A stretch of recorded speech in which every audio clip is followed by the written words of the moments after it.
Good morning, my friends. It's Miss Patty at Samuel's Public Library, here to wish you a lovely day and to read a couple of stories. Our theme today is acknowledging Earth Day that we just celebrated recently. And Bertie is with me, and he wants you to know about some of his favorite food that comes from our wonderful earth and trees and flowers. These are some of the seeds. You know, birds love seeds. Maybe you have a bird feeder and feed your birds so they can come and you can watch them and eat sunflower seeds and other kinds of seeds. So I thought I would show you. Bertie thought it would be fun to show you some of the seeds that he likes. Now, all kinds of seeds here.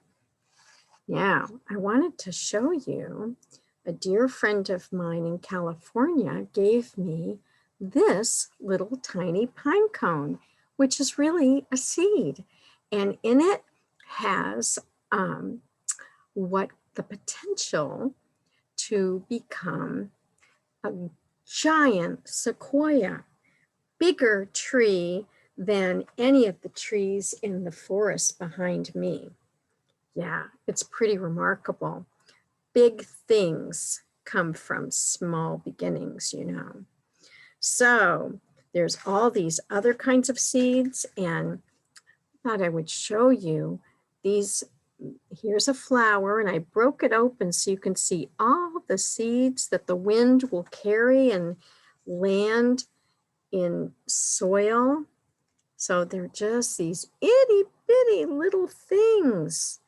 And yet they can become these beautiful. He's kind of tired and dried out, but it was a lovely pink zinnia last summer. So I'm going to set Bertie down and read you a story about somebody else who loves seeds and how amazing they are, not just for birds, but for growing things in our beautiful earth. Miss Maple Seeds by Eliza Wheeler.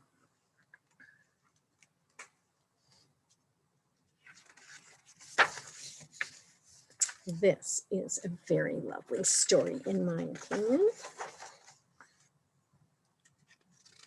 And the illustrations are just wonderful. On a bright August morning, Miss Maple flies home. She has hurried ahead of the flock to get ready for her guests. Tree houses are the best, don't you think? Maybe you have a tree house.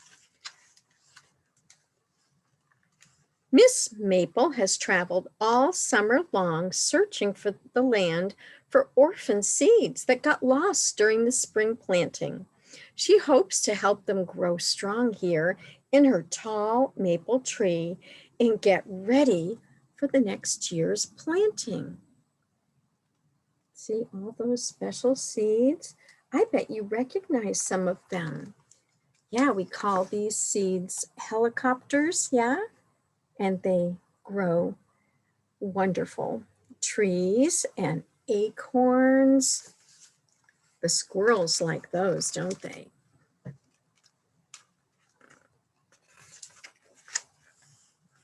Look at this whole list. If you check this book out, you can look at all of these seeds and their names.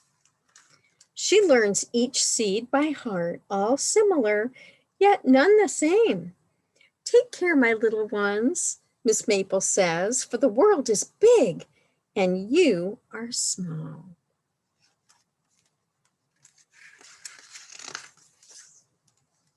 Miss Maple takes them on field trips to learn about being a seed. Some will be carried by the river and land in soft, muddy soils. Friends of the river will help them bloom in safe places.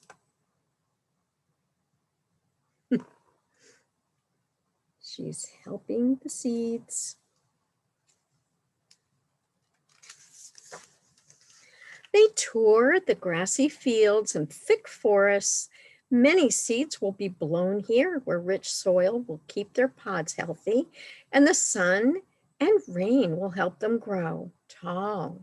In bustling gardens, seeds must take care to stay clear of weedy characters. Yeah, Miss Patty was weeding yesterday so that my pretty things have room to grow. Snuggled in each night, Miss Maple reads flower tales by firefly light.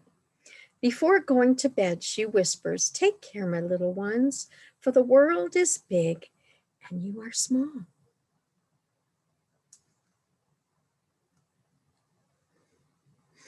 I like Miss Maple. Winter comes with the snow, a time to stay cozy and dry. Neighborhood friends gather to share their supplies of hot maple syrup. Oh, yum. Old corn husks and juicy fruit rinds, together they pass the long months with stories and songs.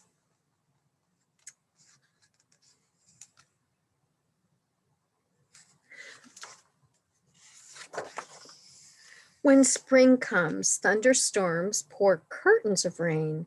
"Don't be afraid, raindrops help us grow," Miss Maple says to the seeds. They learn to dance and burrow down into the muddy ground.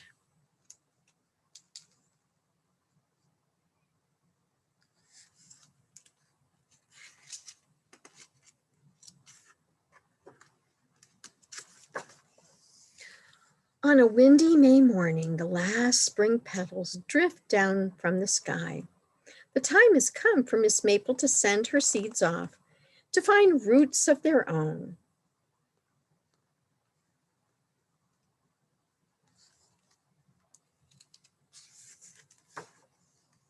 They set out on an exciting new journey into the wild unknown. Some seeds will take root in nearby gardens, while others will travel on distant winds and faraway tides. See all these seeds? And who does the squirrel friends have?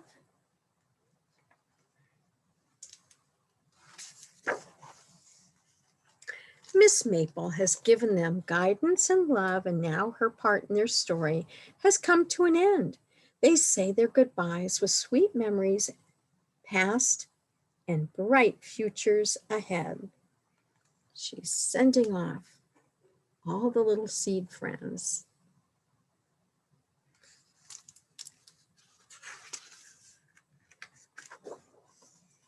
As Miss Maple gazes out across the land below, she whispers, "Take care, my little ones, for the world is big and you are small. But never forget, even the grandest of trees once had to grow up from the smallest of seeds."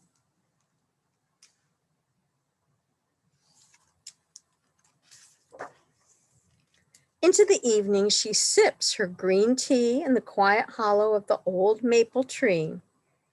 But the end of each season is a start to the next.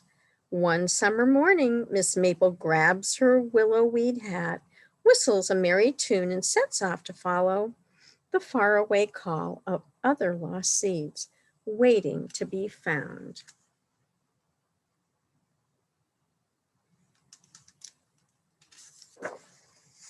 There she goes. Miss Maple's seed. Such a lovely story. My next story I want to show you first is about our earth, and this is a little project, or we call it an edible craft, something you could eat. So here we have flowers blooming and grass, and who else is in there? Little worm in the dirt, the soil that you and I dig in or play, make mud pies, and do some gardening and pull out weeds. And then, so that is called the topsoil. And down below the topsoil is something called subsoil. And that is made of silt and clay and sand. And then below that is parent material that comes from the bottom, bedrock. That's just what it sounds like, rocks. So, can you guess what some of these things really are that you can eat? Do you like coconut? I like coconut, especially toasted. The topsoil, can you guess? Oreos. And then the subsoil is chocolate pudding and all kinds of peanut butter and white and chocolate chips to make cookies, right? Yeah, but you could eat them. And the bottom bedrock is big, unbroken Oreo cookies. So this is just a for fun lesson in what is below the grass that we see that you can eat. My next story is called The Earth Gives More.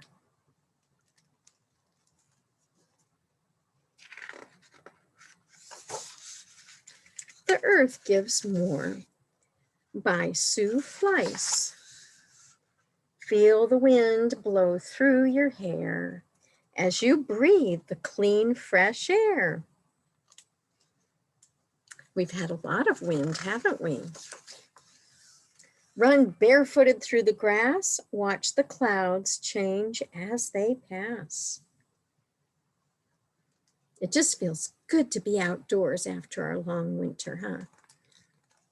Playing and seeing all the things growing. Swim the ocean, shape the sand, give the beach a helping hand. Float, play, clear away. Still, the earth gives more.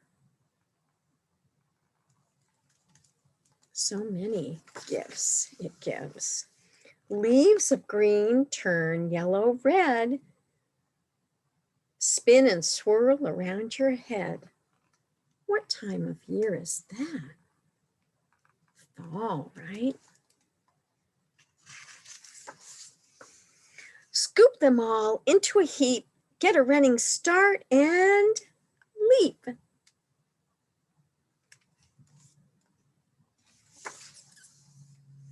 Spread the leaves to feed the grounds, take in all of nature's sounds. Crunch and scatter, forest chatter, still the earth gives more.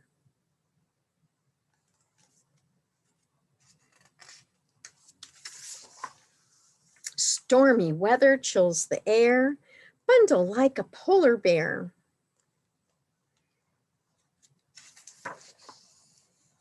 Snowflakes ride the winter breeze, sail on sleds and glide on skis. Winter fun.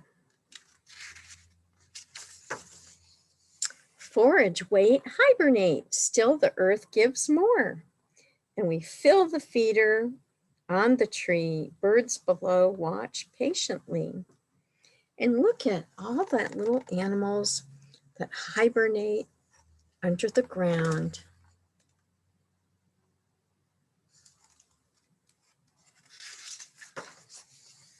Sunbeams stretch with all their might, share their power, warmth, and light. She's so happy, she's doing cartwheels. And look, they're gonna plant things in their greenhouse. That is very cool. Hear the distant thunder crash, first a drizzle, then we splash. Do you have your rain boots so you can stomp puddles? Raindrops fall and shoots push through, rise and bloom, begin anew.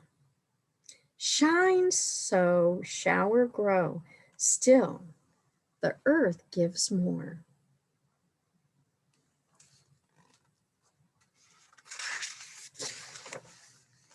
Wish on stars in nighttime skies. Welcome every new surprise.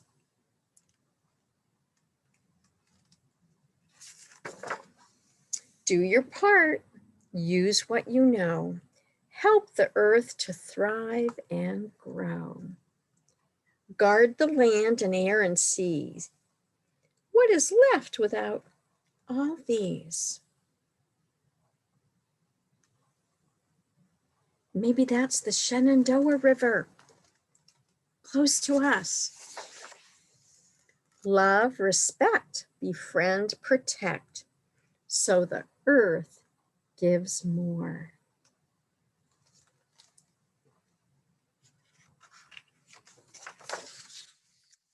The end. Wonderful story. Yes, take care, not litter bugs. You take care. Well, I hope you have a wonderful day and a wonderful week and have a chance to come in and see us and get some books, maybe books about the earth. We have lots. Take care. Bye-bye.